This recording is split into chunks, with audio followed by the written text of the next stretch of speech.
welcome back to the channel. And in this one, guys, I want to give you my thoughts on one of the most popular characters in the game right now, and that is the Wasp.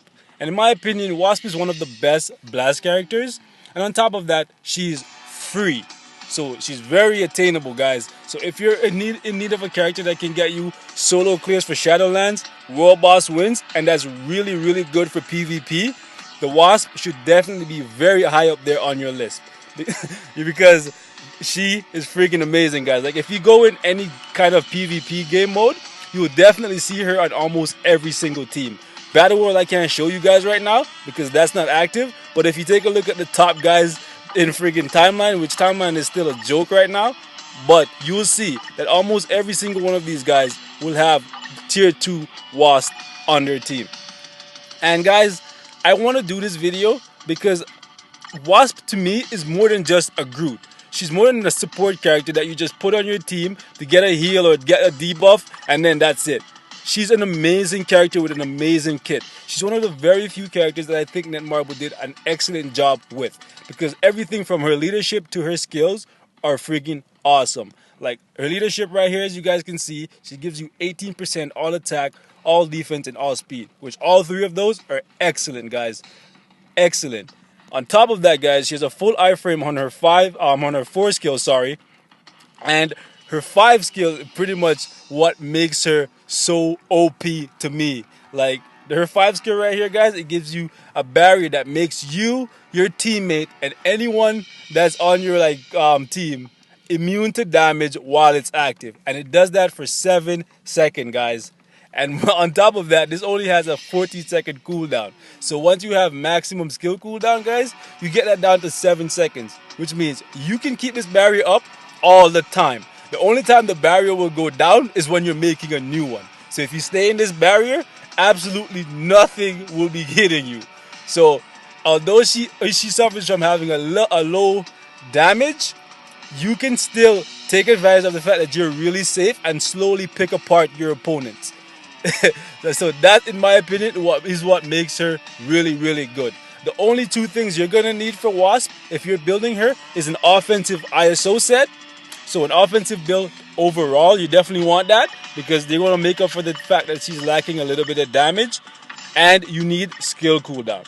So right here I went with invincibility instead of a damage proc, and the reason I did that is because whenever I use her for Battle World, I like to take advantage of the fact that she has the shield, and if I get pushed out of the shield and I get really low at HP, I can annoy the hell out of people by going invincible and then just waiting to summon a new shield. And it makes her really annoying, so my other characters can pick apart their team slowly but surely. And I did not tier 2 my Wasp, mainly because I want to keep her as is at the moment, because I don't need her for Timeline.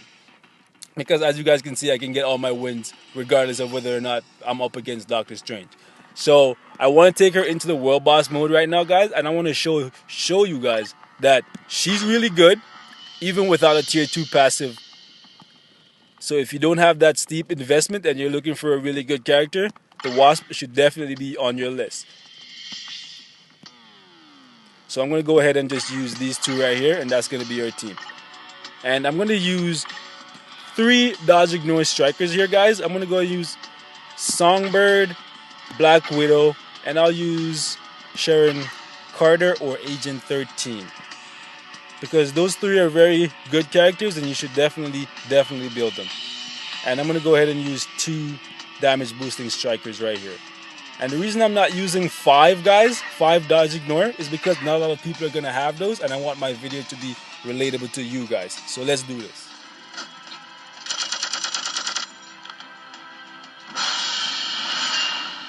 Alright guys, so whenever I use the Wasp, I normally start off by using her 5 skill just to get the barrier. Then I go into her 1, and the Wasp has a couple skills that lets her reposition herself, and when she does that, she will move outside of the barrier. So you really have to know when to skill cancel with her, because as you saw right there, she moves back at on the last hit, and when she does that, she'll step outside the barrier for a small second. So if you know when that is coming, you can skill cancel to avoid taking damage.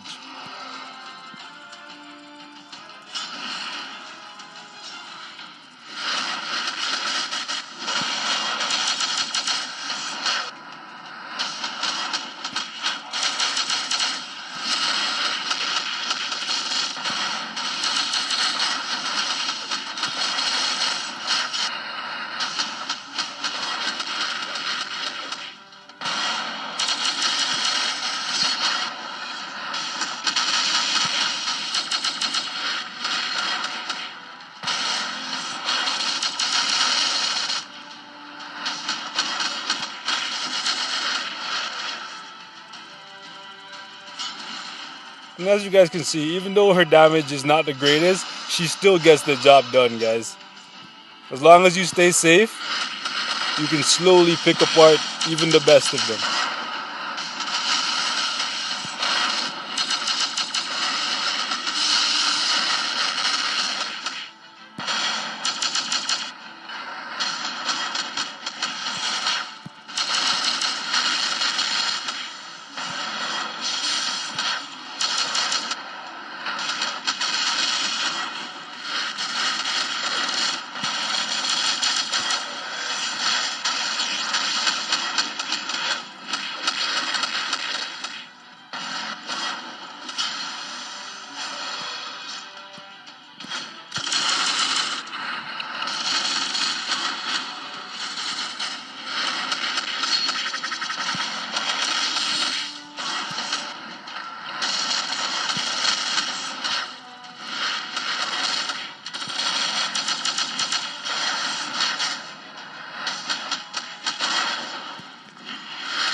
And there you guys have it. Just over 2 minutes, the Wasp was able to pick apart Corvus.